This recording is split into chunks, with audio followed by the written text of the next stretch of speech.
Another year, another spin at a foldable from Google, but as the Pixel 10 Pro Fold reaches 6 months on the market, just what's going well and where could we get some improvements? Let's get into our long-term review of the Pixel 10 Pro Fold.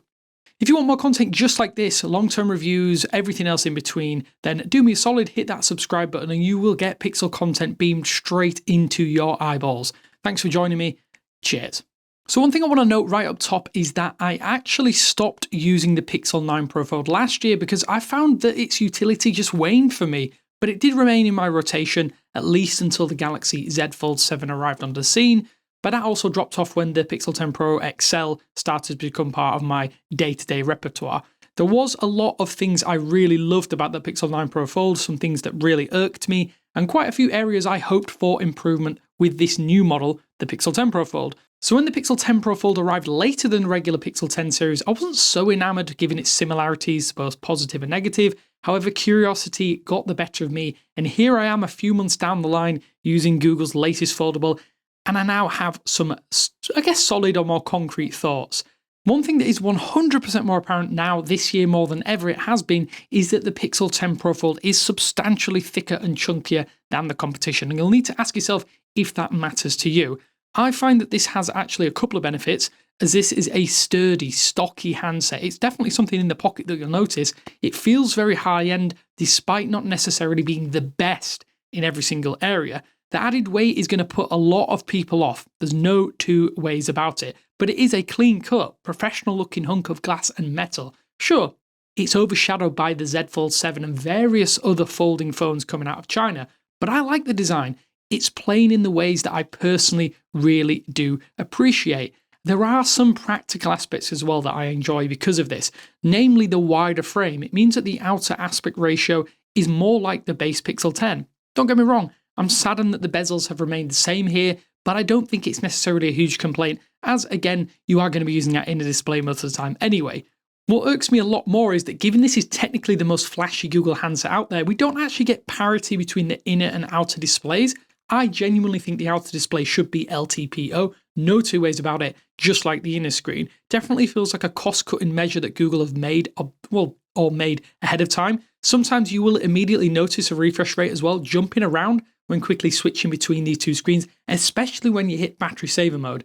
In isolation, I don't think this is a huge issue, but it does diminish what is a bright, clear, and colour-accurate set of panels, and they are genuinely a joy to use. I'm just constantly having issues as well with the inner screen smears, although I'm not sure how Google fixes this problem, and it is something that lots of other phones seem to suffer from, but the Pixel 10 Pro Fold seems to be a bit of a massive fingerprint magnet compared to the others out there, at least 18 to 24 months on, from foldables becoming a lot more mainstream. Maybe one of the unexpected benefits of this extra heft is that the thicker frame helps the device sound, as there's more room for that sound to rattle around on the inner frame of the hardware. More room for reverb is definitely going to give you a fuller audio experience, and I will say the speakers are great for this type of device, a device that ordinarily doesn't necessarily have the best speakers, especially if they're wafer thin when they're unfolded.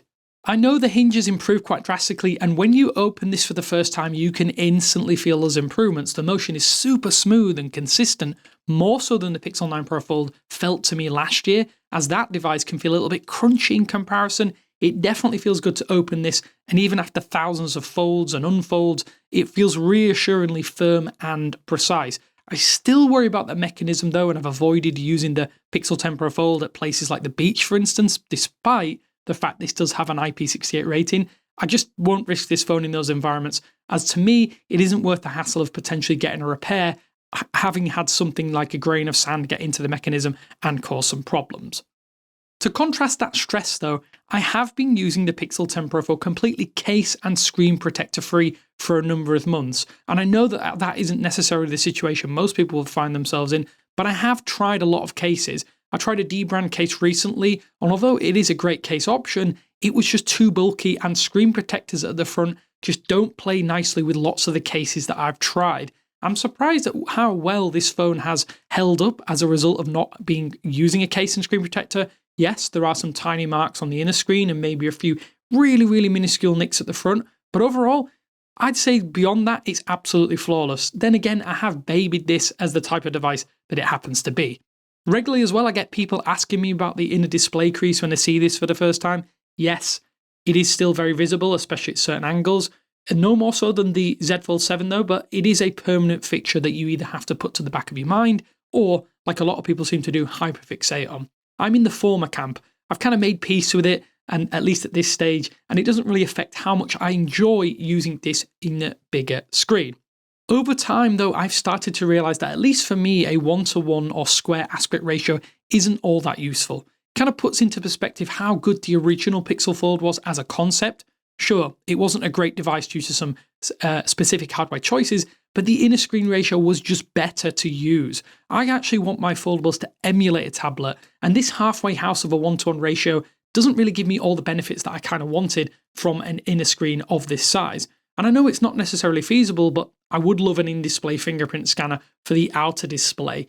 I kind of stopped liking that power button fingerprint scanner with the Pixel 9 Pro Fold last year, and it's a problem again this time around, as I kind of find that the quick tap unlocks my phone too easily. I don't always want that, and double tapping the display just leaves it even more fingerprint ready and smudged than it already is.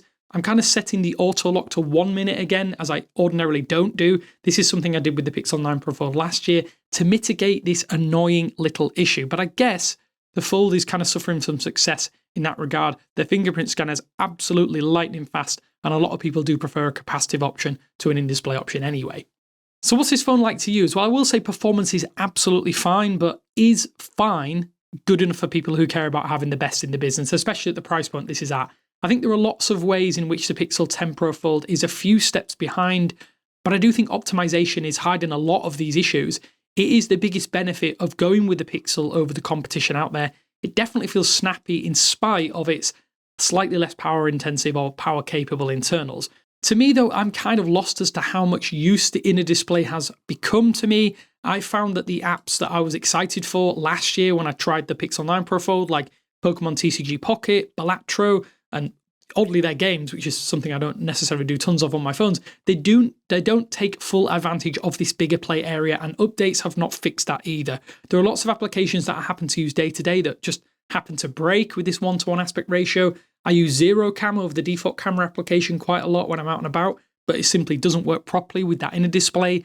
There are tons of other examples like this, like Reddit and Instagram for instance, and many more that try to apply a regular phone layout to that increased inner screen real estate, and you think this would have been fixed by this point in time. After some experimentation, and while I can't take credit for this personally, I think you'll have a better experience when using those various applications and services in a browser window, a Chrome browser window for instance, while using that inner screen. I'm stopping short of calling this a hack, but to me, this is a vastly better experience for using services that predominantly are better in a web browser anyway. I think the thing is we need more applications to flex and bend to those larger internal screens and work better on larger canvases. And Google, for the love of all that is good, please add options for separate layouts for this inner and outer display screens. It drives me crazy at this point in time. Maybe we could even get fold-specific widgets as well that might alter or adjust based on the orientation or opening of the inner screen. You could kind of place them at halfway points on that screen as well. I think that would be a really clutch addition. I'm surprised Google hasn't done this already. I know that the desktop mode allows for more applications to be used simultaneously, but I do wonder why we still have a 2-app limit here on the Pixel 10 Pro Fold. It was fine at first when these were first being added to the market, but it would be useful on that bigger inner screen as, running 2 phone apps side by side isn't always the best. Sometimes I want a third or maybe even a fourth in some rare cases. I will say though that I love Material 3 Expressive, and I love that it's getting even more playful because the Pixel 10 Pro Fold is just more thoughtful and interesting than any other OEM skin out there, or running on than any other OEM skin out there on a foldable phone. Yes, I do think we could do with a few more new features to catch up to the other players out there, but it is hard not to love using this phone like you would any other Pixel. But as is often the case with any foldable phone, I think the camera is almost always that weak point on this growing portion of the market. And it's no secret that the Pixel 10 Pro Fold definitely needs some work here because it's being held back by its setup. The tuning definitely remains solid, and the issues, though, they start to become more apparent the more that you happen to use this on a daily basis. I often struggle to come to terms with using this lesser setup when I have other phones available to me. I think it's less of a problem on the Pixel 9a and 10a because they are a lot cheaper. They're about a third of the price of this, but it feels out of sorts with the rest of the experience given how expensive this device happens to be. The main sensor is solid, and the main sensor here is solid enough. The wide angle, well, it's fine, but the telephoto isn't all that great. There is a lot of noise in many images that I've used with this camera, and it is hard to flatten out these imperfections with just pure processing alone, even though I know Google will continue to try doing this. On rare occasions, photos do start to look a bit soft.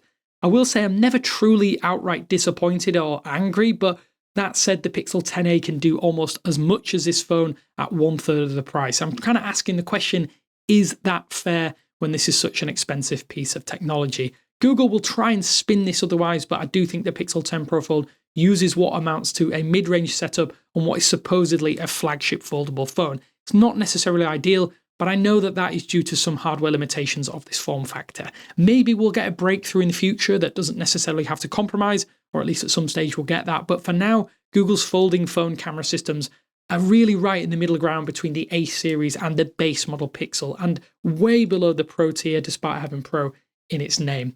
The thing is, I'm just left wanting more because I know what a Pixel phone is capable of, and yeah, this is not necessarily the best camera that you can pick up with Pixel embroidered on the back of the device. As for battery life, I have to say it is solid enough for a phone of this type, and I put it above the Galaxy Z Fold 7, which I found hasn't been great given it has a much smaller battery, although you will argue that it's a thinner device and it has lots of benefits over this. I think the lifespan can vary with the Pixel 10 Pro Fold, especially on what screen you happen to be using more heavily. I think if I'm glued to the larger inner screen, I can get 5 or 6 hours of screen on time without much effort, browsing the web, playing Reddit, going on Balatro, all that kind of stuff, and even catching up on the latest episode of The Boys on Amazon Prime Video. To me, that is comfortably long enough to last me well into the evening every single day. On days when I'm out of the house and connected to 5G networks, it does dip a little bit, not as drastically as I expected, but I tend to stick to the outer screen on those occasions, and I kind of hit similar screen on time figures. On rare occasions, it'll be up toward that 10-hour mark if I'm really, really sparing, and to me, that's very, very impressive. And after a few recent updates, I think the battery experience has stabilized, or the battery experience for me has stabilized.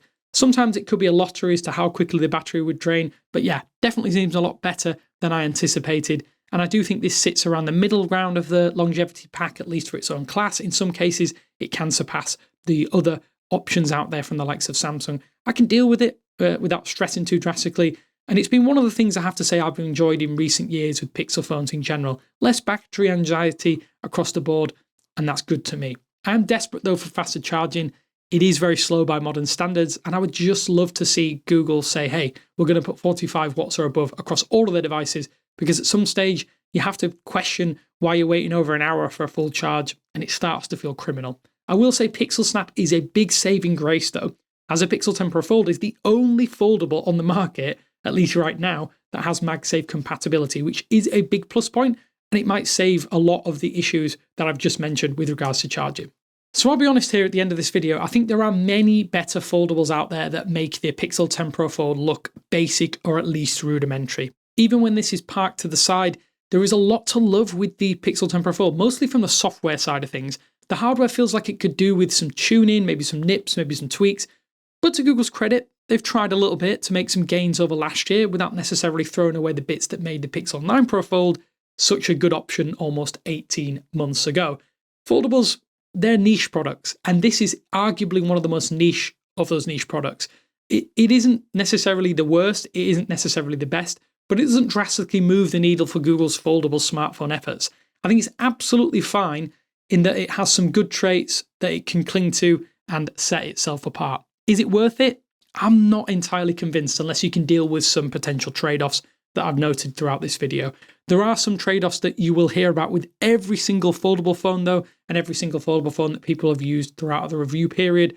I dearly want to love the form factor, but I have to say I can't help but think that another phone has all the other bells and whistles that I want and covet, especially day to day. Google has made a nice folding phone, but not one that is all that easy to recommend unless you can get it at a significant discount. Luckily, we're 6 months on from launch, and that means you can potentially get some good deals.